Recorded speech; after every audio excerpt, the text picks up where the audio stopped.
I'm Dr. Christopher Barker, and welcome to Holding Space. Today, what we're going to be holding space for is, well, me and all men, actually, because November is the second time during the year that we make men's mental health and health in general um, an important cause. November is the month in which we start talking about some of the issues facing men, especially related to health. So it's Men's Health Awareness Month. Here's some statistics. Men die on average 5 years earlier than women. Black men, it's even shorter period of time. They have a shorter life expectancy. As far as suicide and mental health, men are 4 times more likely to die by suicide than women. And stigma and reluctance to seek help are reasons that are frequently cited.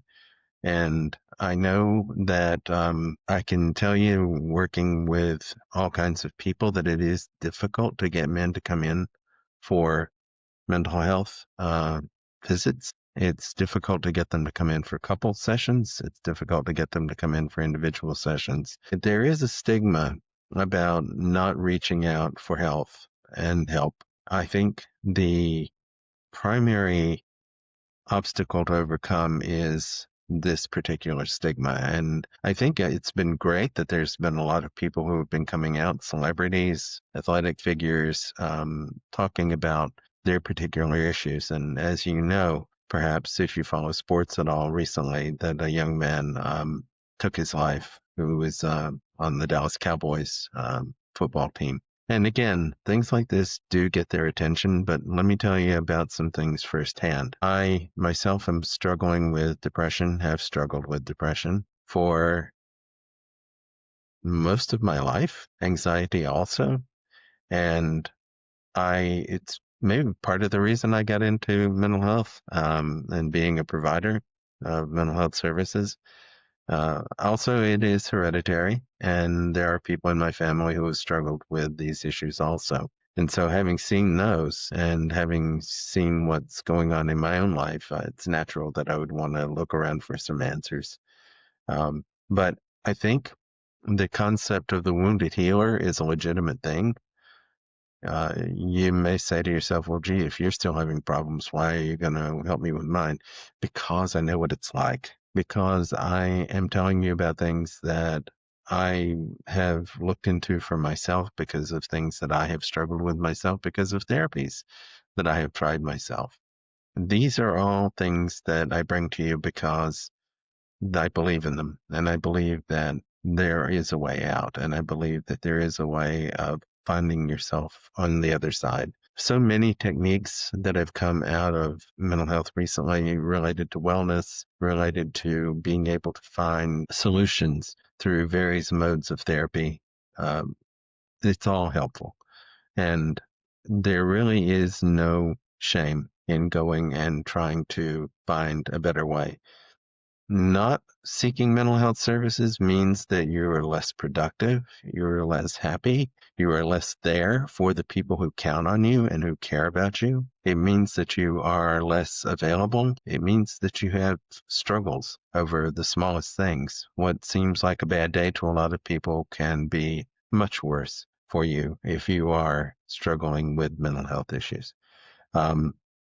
Depression, anxiety, bipolar disorder, if you suspect autism, all the things that we've talked about in the past are relevant and affect so many people. The statistics seem to vary, but I can tell you that it's much higher than it needs to be. And again, if we are able to seek help, it is probably the main message that I'm going to get across to you today. Being able to, and I'm going to do something about this probably in the next podcast, being able to acknowledge that the issue is there, being able to acknowledge that you have anxiety, and being able to step beyond it is important. And it's part of what they have called acceptance and commitment therapy ACT is what they're calling it now. You don't have to let go of the problem. You can know that you have anxiety and you can move on anyhow. Being able to get therapy for it, being able to seek answers and not let it stand in the way I think I've given the example before of, this thing gets in between you and other people. And as long as it's there, you are looking around it forever, and it is forever in your forefront of your mind. If you're able to lower that, if you're able to move that down, okay, it's still here, but it's not getting in the way as much. I can see through it. I can see around it. It doesn't have to go away. We don't have to completely rid ourselves of depression. We can still have bad days. We can still have anxious days, but it doesn't mean that it has to rule our lives. Sometimes medication is necessary. I am on medication.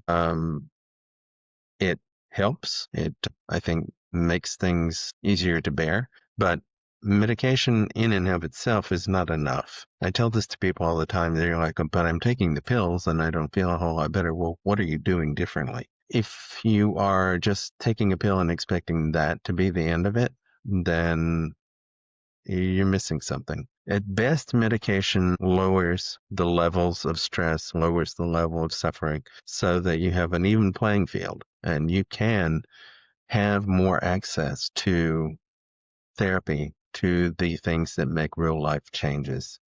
I would encourage everyone who is hearing this, and if you are hearing this and you know of someone who is in need of mental health services, and someone who's struggling with depression, someone who's struggling with anxiety, someone who's struggling with even more severe disorders, to encourage them to look at this and just talk to them about the idea that they really do need to find a way to cope. It gets dark.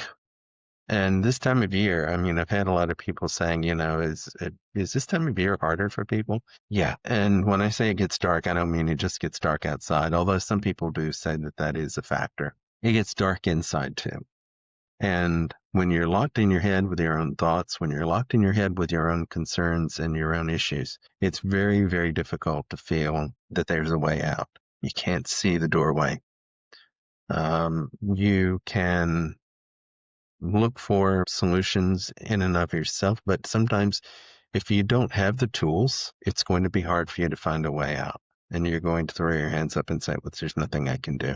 Well, ask someone else for tools. It's time to go for therapy. It's time to go and talk to someone.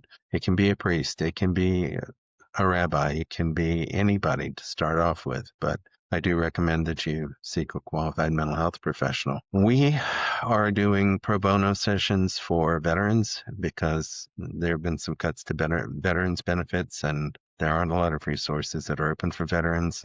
We are able to have a sliding scale for people. It doesn't mean that just because a lot of people are not accepting insurance that you can't find somebody.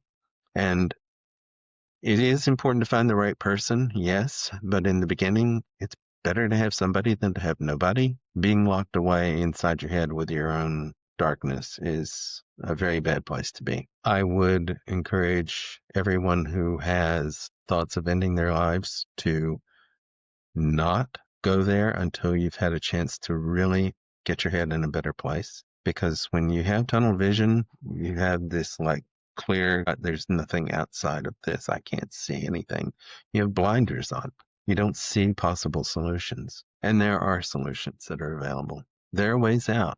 You're just going to have to take my word for it. If you can't see it, trust me. I mean, I'm not exactly 20 anymore. So I've been through a lot of things, and I can tell you that it is back to basics. Sometimes you have to just sort of go, okay, I'm going to settle down. I'm going to seek some help. I'm going to take somebody else's advice into consideration. I started off talking about how it's this time of year is difficult. The increasing darkness is sometimes cited. Impending holidays is an issue. People who are short of funds feel bad because they can't get gifts for everybody for holidays. People who are short of funds feel that it's difficult for you to get to visit family, and that makes you feel bad. Sometimes going to see your family can make you feel bad. I know there are a number of people who come in and said, man, I went to visit my family for Thanksgiving, and now I know why I'm here. Uh, I mean, some families are great. That don't take this the wrong way, but some families are not. And sometimes going home and revisiting the scene of the crime, so to speak, is very stressful. I would again say that probably this is our busiest time of year. This is when the phone is ringing a lot. And we're glad to see anyone who needs to be seen. It's important to be able to recognize that, okay, I'm having some trouble here. I need to reach out. We want to reverse those statistics. We want to turn this around, but we can only do it with everyone's cooperation, with everyone recognizing that I need to go to the doctor more often. That's another thing. Men are much less likely to go in for physicals than women. Men are much less likely to address suspicious health concerns. They're more likely to be overweight. They're more likely to be suffering with some sort of ailment. Don't suffer. Why suffer? Go to see the doctor. Get your health taken care of. Get your mental health taken care of. Take it from somebody who has struggled. And I'm not doing this just as a doctor. I'm also doing this as someone who has been there. You can't do it by yourself. Not always. We will teach you ways that you can do a lot of it by yourself, but sometimes you just need to touch base and find a better way. Like I said, we'll be talking about some more of these topics in the coming weeks, but I definitely wanted to get this message across at the beginning of this month because it's a serious concern. It's a concern for me. It's a concern for others. Thank you for holding space for me today. And I'm always holding space for you. If you enjoy these podcasts, hit like and subscribe. Feel free to leave comments. Feel free to leave questions. I get around to answering them as often as I can, and I answer every comment that I get. Take care of yourselves.